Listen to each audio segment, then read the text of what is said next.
June వచ్చేసరికి అమ్మఒడి ఇచ్చే పరిస్థితి. గతంలో 43 లక్షల మంది తల్లులకు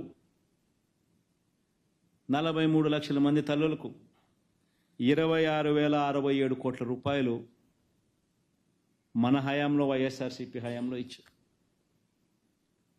క్రమం తప్పకుండా ప్రతి సంవత్సరం జూన్లో జరుగుతూ పడింది అది.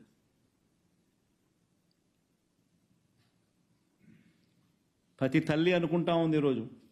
చంద్రబాబు నాయుడు ఏమన్నాడు? జగన్ అయితే ఒకే 15,000 ఇస్తాడు.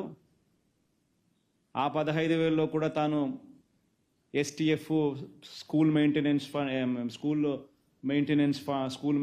కోసము, వాళ్ళ పిల్లలు వెళ్ళే బాత్రూమ్ మెయింటెనెన్స్ కోసము 1,000 రూపాయలు దీనికి 1,000 రూపాయలు దానికి కట్ చేస్తున్నాడు. నేనైతే ఎంతమంది పిల్లలు ఉంటే అంతమందికి ఇస్తాము, నీకు 15,000, నీకు 15,000, నీకు 15,000, నీకు 15,000 అని చెప్పి పిల్లల్ని చూపించి నీకు 15, నీకు 15, నీకు 15, నీకు 15 సంతోషమా అని అడగడము. వాళ్ళ అమ్మని చూపించి నీకు 18,000, వాళ్ళ ఇంట్లో ఎవరన్నా ఇంకా ఆడవాళ్ళు పక్కన ఉంటే నీకు 18,000. మీ ఎలక్షన్ క్యాంపెయిన్ అంతా మీరు ఇట్టే చేశారు. ఈరోజు ఆ తల్లులందరూ అడుగుతూ ఉన్నారు. 2 నెలలు అయిపోయింది మీ ప్రభుత్వం వచ్చి. మా పిల్లలు బడులకు కూడా మొదలుపెట్టారు.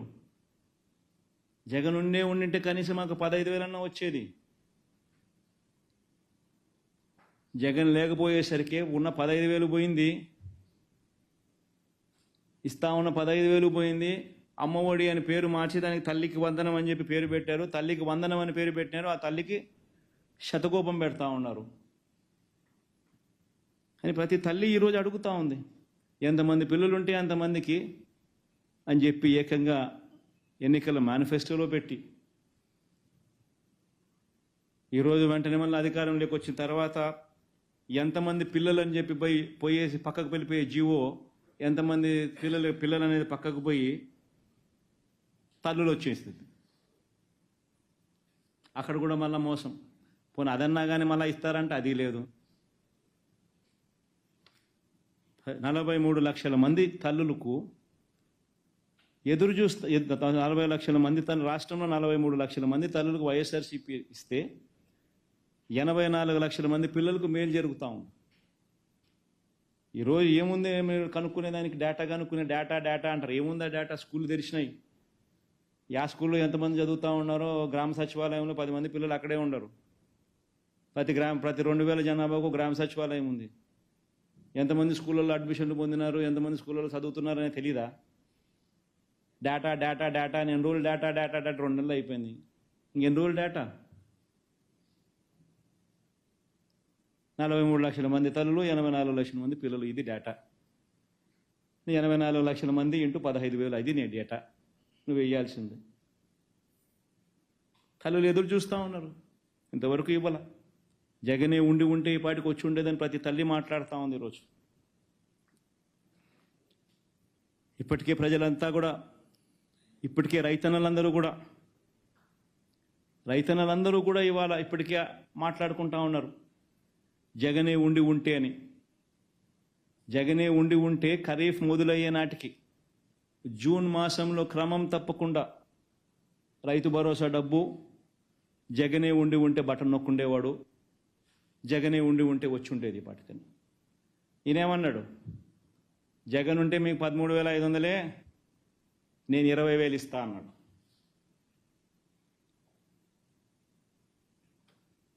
నువ్వు 20,000 ఇస్తావని చెప్పి ఎదురు చూస్తూ ఉండరు. 20,000 కదా దేవుడు ఎరుగు, ఉన్న 13,500 పోయింది అని ప్రతి రైతన్న ఈరోజు బాధపడతా ఉన్నాడు. రైతు భరోసా, ఒక్క రైతు భరోసా పథకం కింద వైఎస్ఆర్ కాంగ్రెస్ పార్టీ 34,378 కోట్ల రూపాయలు ఇచ్చారు. ఒక్క రైతు భరోసా పథకం మీదనే 34,378 కోట్ల రూపాయలు 53 లక్షల మంది రైతన్నలకు ఇవ్వడం జరిగింది. ప్రతి రైతన్న మాట్లాడుతూ ఉన్నాడు, జగనే ఉంటే ఈ జూన్ వ్యవసాయం మొదలయ్యే టయానికి మా ఇన్సూరెన్స్ డబ్బులు మాకు వచ్చేసిండు అని. ఖరీఫ్ 2023 2024కు సంబంధించి ఖరీఫ్ రబీకి సంబంధించి మామూలుగా ప్రతి సంవత్సరము ఏప్రిల్లో ఇన్సూరెన్స్ ప్రీమియం కట్టాలి. ఏప్రిల్లో ఇన్సూరెన్స్ ప్రీమియం కడితే జూన్లో వాళ్ళు ఇన్సూరెన్స్ ప్రీమియం రిలీజ్ చేస్తారు. మనం ఇన్సూరెన్స్ ప్రీమియం కడితే వాళ్ళు ఇన్సూరెన్స్ అమౌంట్ రిలీజ్ చేస్తారు. సో స్టేట్ గవర్నమెంట్ నుంచి కట్టాల్సింది ఏప్రిల్లో కట్టాలి. ఎలక్షన్ కోడ్ ఉంది అని చెప్పి కట్టకుండా దాటేస్తా వచ్చినారు. ఎలక్షన్ కోడ్ అయిపోయింది, గవర్నమెంట్ ఫామ్ అయ్యి 2 నెలలు అవుతా ఉంది. ఆ ఇన్సూరెన్స్ ప్రీమియం రైతుల తరపున ఏప్రిల్లో కట్టాల్సింది కనీసం జూన్లో ఇప్పుడన్నా కానీ కట్టేస్తే వాళ్ళు మీ ఇన్సూరెన్స్ ప్రీమియం మీరు కట్టేస్తే వాళ్ళు ఇచ్చేవాళ్ళు ఇన్సూరెన్స్ కంపెనీ మిగతా డబ్బు ఇస్తుంది. కేంద్ర ప్రభుత్వం ఇవ్వాల్సిన మిగతాది ఇస్తుంది. రైతుల తరపున ఉచిత పంటల బీమా, రైతుల తరపున కాంట్రిబ్యూషను అండ్ గవర్నమెంట్ తరపున కాంట్రిబ్యూషను స్టేట్ గవర్నమెంటే కడతా ఉంది. ఇన్ని సంవత్సరాలు స్టేట్ గవర్నమెంటే క్రమం తప్పకుండా ప్రతి సంవత్సరం జూన్ మాసంలో ఇస్తూ ఉంది. ప్రతి సంవత్సరం ఇన్సూరెన్స్ డబ్బులు జూన్ మాసంలో ఇస్తూ ఉన్నాం స్టేట్ గవర్నమెంట్. ఈరోజు జూన్ అయిపోయింది, జూలైలోకి వచ్చినాం. ఏప్రిల్లోనే కట్టుండంటే 1 నెల వాళ్ళు వెరిఫికేషన్ చేసుకుంటారు, ఇచ్చేస్తారు. కనీసం ఇప్పుడైనా కానీ కట్టే కార్యక్రమం చేస్తే కనీసం ఆ ఇన్సూరెన్స్ ప్రీమియం డబ్బులన్నా వస్తుంది. ప్రతి సంవత్సరం ఏప్రిల్లో ఇన్సూరెన్స్ ప్రీమియం గవర్నమెంట్ కట్టేది. ఎలక్షన్ కోడ్ అని చెప్పి కట్టకుండా ఆపిచ్చారు. అది మీ ప్రభుత్వమే, ఈ ప్రభుత్వమే.